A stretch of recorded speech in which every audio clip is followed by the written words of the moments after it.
Hi guys! Hello Taurus! Welcome dito sa aking channel. Kapalaran 888 Taurus. So tingnan natin kung anong messages. Vibration, gabay energy para sa lahat. Ito ay first week of April 2025. So ito ay general reading lang Taurus. Pwede kang makaresonate or hindi. Depende sa kung ano yung sinasabi ng intuition mo. First card mo, Taurus, is Gates of Triumph. So, triumphant, new beginnings ito. So, dito sinasabi, tingnan mo yung baraha mo. Merong gate, may pinto dito nakabukas, may pathway palabas, mayroong green na mountain sa bawat side niya, left and right, and then may sun rays, di ba? Dito sinasabi ng barahang ito, success expands in your life. So, sinasabi ng baraha na this week ay posibleng lahat kayo, Taurus, ay may magsisimula sa buhay mo na pwedeng magbubukas ng triumphant success. Parang it's a new beginnings. Pwedeng, etong linggong ito yung first week ng trabaho mo sa isang company. Ito yung good news, may matatanggap kang good news about sa family. Or ito yung bagong umaga, bagong pag-asa. It's a new beginnings week para sa'yo. Okay? Gumagalaw ba guys? Pasensya na ha. Okay.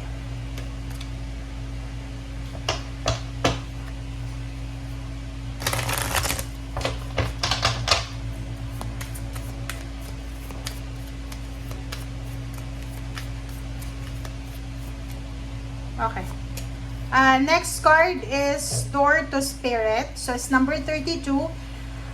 Tungkol ito dito sa mga worries and fears mo, yung Taurus, yung mga inaalala mo sa buhay, yung mga regrets, yung mga negative na emotion, sinasabi ng baraha sa'yo na this week yung spiritual world and then the human world ay sobrang malapit. Bukas siya. Tingnan mo, oh. Parang, diba, parang ang sinasabi ng baraha, like for example, ito yung spiritual, ito yung pinto ng, like magkadikit lang, yung pinto ng mundo, okay, ng mga tao na buhay.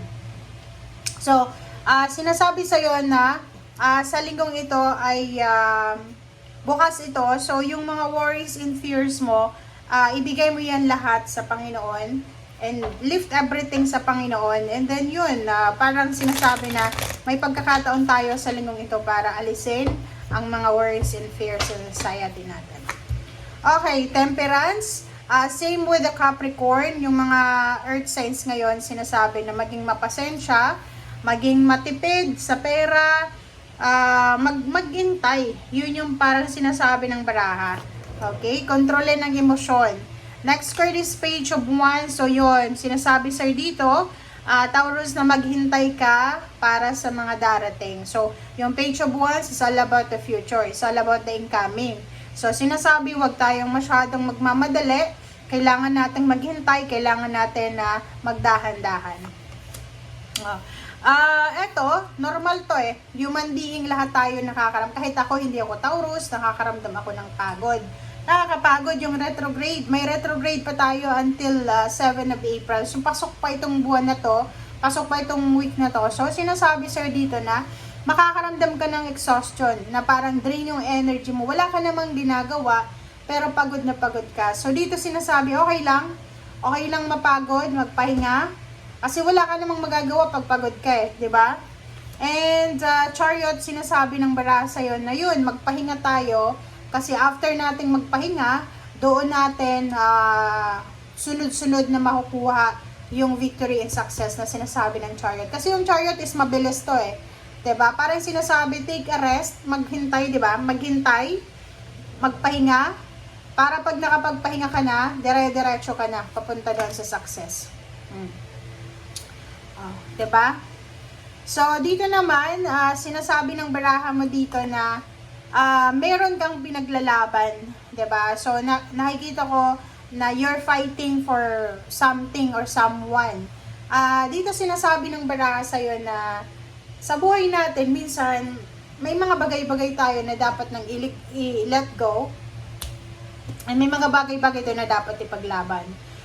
So sa linggong ito, mag-reflect ka kung yung pinaglalaban mo ba na to, Taurus, is worth it ba tong ipaglaban. Kasi kung hindi naman siya worth it, it's time na para i-let go mo. Tingnan mo, oh, restrictions to eh. 'Di ba? Pinaglalaban mo yung stagnation na dadaanan mo. Like sa trabaho, halimbawa, nakaka-experience ka ng injustice, sa relationship, ganun din, pinaglalaban mo pa rin, 'di ba? So, kailangan mong i-let go na as soon as possible. Okay? Next card natin is Queen of Coins. Queen of Coins is all about your energy dun to eh. So, kung babae ka or lalaki, ano ba na gender mo, sinasabi ng barahan na this week ay ito na yung opening ng pagkakaroon ng Queen of Coins or yung pagiging Queen of Coins. Okay? Two of Cups, sinasabi ng barahan na emotionally, financially, you will have all the balance and then security and stability. But make sure na maging mapasensya tayo. Iwasang maging aggressive, iwasang maging impulsive, iwasan yung sobrang pagmamadali, iwasan din yung sobrang pag-stay sa isang comfort zone or sa isang lugar. Okay? Three of Wands, diba? Sinasabi dito ng Three of Wands, maghintay. Wait lang, okay? Maghintay tayo. Next card is Two of Swords. So, habang naghihintay ka, mag-isip, mag-reflect, mag-pray, magplano para sa future. And next card is Queen of Wands. Queen of Wands, sinasabi ng baraha sa'yo dito na at ang Queen of Wands na to is all about freedom. You will have all the freedom in life. But sa ngayon muna, patience ang kailangan mo. Okay? Sabihin na natin na sa ngayon is magpasensya ka muna. Okay, oh? So, yun, be strong, be courageous. And sinasabi ng Strength card sa'yo dito na kung nag-aalala ka sa health mo, Taurus, sa emotion, ikaw lang ang makakagamot na ito eh. Like yung iba, sobra nang nangihinayang, nag-aalala. Eh dito sa Strength card, sinasabi na ikaw lang yung makakagamot niyan. Hindi ka alam kung ano yung gagamutin sa'yo, but ikaw lang. The World card, merong ibang Taurus dito na parang may gusto na kayong tapusin. It's either contract, or it's either relationship, or pwedeng nakapag-desisyon ka na kung ano yung gagawin mo.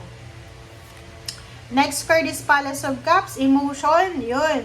Pwedeng yung ibang Taurus nakapag-desisyon na mag-asawa na, magkaroon na ng anak, magpakasal na, and mag-iingat ka kasi may ibang Taurus dito na parang yung karelasyon mo nakapag-desisyon na siyang makipaghiwalay sa'yo, and pwede kang masaktan or pwedeng ikaw to na nakapag-desisyon na makipaghiwalay sa kanya.